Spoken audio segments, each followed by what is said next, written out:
বউরা কোনো সময় কোনো কিছু নেতৃত্ব কোনো কিছু করতে পারে না। হয়তোবা বিএনপিকে আপনি দাবি করে এটা বলছেন, আপনার মুখ থেকে আপনি বলেছেন যে বিএনপি চায় যে জামাত তাদের বিবাহিত বউর মতো হতে হবে। সেই বিবাহিত বউ মানে এটা ইসলাম বলে যে বউ থাকবে, বাসায় থাকবে, বাসার কাজ করবে, গৃহিণীর কাজ করবে। আপনি তাদেরকে কমিটি করেন, তাদের সামনে আনেন, তার পার্সেন্টেজ দেন, তাহলে আপনি কেন ইসলাম লাগান? এই ইসলাম লাগাবেন আর আপনি পিয়ার চাইবেন, আবার আপনি নারী নেতৃত্ব আনবেন, আপনি আবার হিন্দুদের আনবেন, আপনি আবার ইসলামে স্পষ্টভাবে ভোট হারাম, ইসলামে স্পষ্টভাবে গণতন্ত্র হারাম।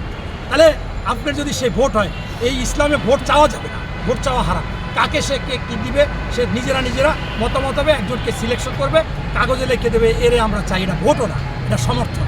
তাই আপনি ভোট চাচ্ছেন।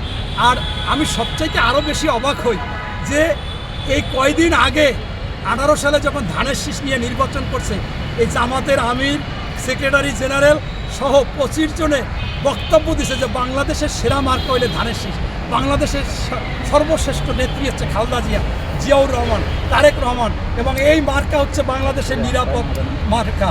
এই মার্কার কাছে ক্ষমতা গেলে নিরাপদ থাকবে, বাংলাদেশ নিরাপদ থাকবে।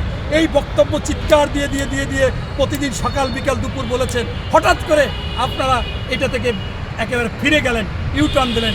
এবং আমি দেখলাম যে আপনাদের সোশ্যাল মিডিয়ায় আপনার এই একজন নায়েবে আমির তাহের সাহেব বক্তব্য দিল যে ওখানে আল্লাহ তাআলা নাকি এই ওনাদের সমাবেশ করছে এবং সেখানে নাকি ফেরেশতা আসছিল, নাউজুবিল্লাহ। এবং আরও খারাপ কথা হচ্ছে ওনাদের একটি ভিডিও ভাইরাল হয়ে গেছে কর্মীদের নিয়ে, যখন সে কর্মীদের সাথে আলোচনা করতেছিল তখন এই তাহের সাহেব বলতেছে যে ওনাদের এলাকার ভাষায় যে তুমি এখন ঠ্যাং ধরবা ভোটারদের, ভোটার হয়ে যাওয়ার পরে আমরা যখন এমপি হব, ক্ষমতায় যাব, 5 বছর আমাদের ঠ্যাং ধরবে।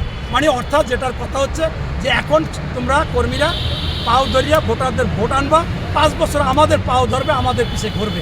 এই কথাটা একেবারে অন ইসলামিক এবং খারাপ কথা, এটা কোনোভাবে মেনে নেওয়া যায় না। এই কথাবার্তা যারা বলে তারা আবার এই পিয়ার পদ্ধতি বলেন, অন্যটা বলেন, এটা সম্পূর্ণ ভাওতাবাজি। তারা চাচ্ছে বাংলাদেশে নির্বাচন বিলম্বিত করে বিএনপির নামে বিভিন্ন ট্যাগ লাগাবে। তারা ফেসবুকে অনেক আইডি করেছে, ভুয়া আইডি, সেখান থেকে এটা সেটা লেখে, সত্য লেখে না, সব মিথ্যা লেখে। আমাদের কোরিয়াতে একটা ঘটনা হয়েছে, সেইটা দেখাইছে অনেক আগে, সেইটা এখন দেখায়। গাজীপুরে এক ছাত্রলীগ 5-7 বছর আগে একটা ধর্ষণ করেছে, সেইটা দেখায়। এই কাজগুলো তারা করে। আমার কাছে মনে হচ্ছে যে এরা আসলেই জনগণের শত্রু, এরা 52-এর শত্রু, 71-এর শত্রু, 90-এর শত্রু এবং 24-এর শত্রু।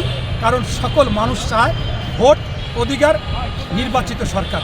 তাই স্পষ্টভাবে আমি আপনাদের মাধ্যমে বলতে চাই যে আপনার এই আইনশৃঙ্খলার অবনতি, মব সৃষ্টি, সন্ত্রাস, দখল, চাঁদা, সিন্ডিকেট, এর একমাত্র সমাধান হচ্ছে নির্বাচিত সরকার।